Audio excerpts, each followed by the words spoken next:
Mission Impossible 3 est peut-être le film de la saga le plus mystérieux, parce qu'avec cette fameuse patte de lapin dont on n'a jamais su ce que c'était, on est en proie à se poser des questions.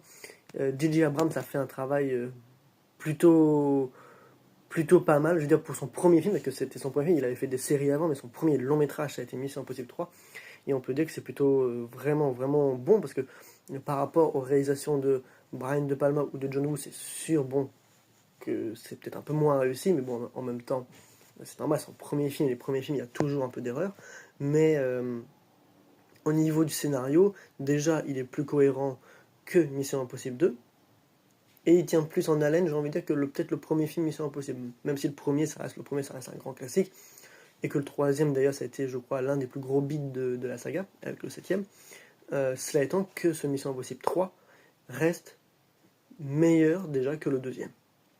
Il est mieux joué.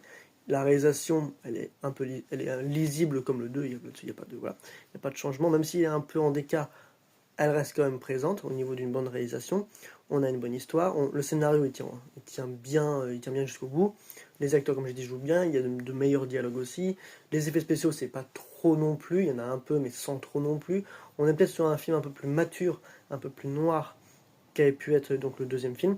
Donc voilà, c'est Mission Impossible 3. Moi personnellement, j'ai bien aimé.